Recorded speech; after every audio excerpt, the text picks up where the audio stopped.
لوگوں کا حساب اعمال کا وقت نزدیک آ پہنچا ہے اور وہ غفلت میں پڑے اس سے منہ پھیر رہے ہیں۔ ان کے پاس کوئی نصیحت ان کے پروردگار کی طرف سے نہیں آتی مگر وہ اسے کھیلتے ہوئے سنتے ہیں۔ ان کے دل غفلت میں پڑے ہوئے ہیں اور ظالم لوگ آپس میں چپکے چپکے باتیں کرتے ہیں کہ یہ شخص کچھ بھی نہیں مگر تمہارے جیسا آدمی ہے، تو تم آنکھوں دیکھتے جادو کی لپیٹ میں کیوں آتے ہو؟ پیغمبر نے کہا کہ جو بات آسمان اور زمین میں کہی جاتی ہے میرا پروردگار اسے جانتا ہے اور وہ سننے والا اور جاننے والا ہے۔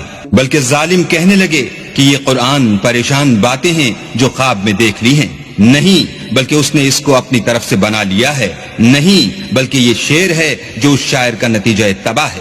تو جیسے پہلے پیغمبر نشانیاں دے کر بھیجے گئے تھے اسی طرح یہ بھی ہمارے پاس کوئی نشانی لائے۔ ان سے پہلے جن بستیوں کو ہم نے ہلاک کیا وہ ایمان نہیں لاتی تھیں، تو کیا یہ ایمان لے آئیں گے؟ اور ہم نے تم سے پہلے مرد ہی پیغمبر بنا کر بھیجے جن کی طرف ہم وہی بھیجتے تھے۔ اگر تم نہیں جانتے تو جو یاد رکھتے ہیں ان سے پوچھ لو۔ اور ہم نے ان کے ایسے جسم نہیں بنائے تھے کہ کھانا نہ کھائیں اور نہ وہ ہمیشہ رہنے والے تھے۔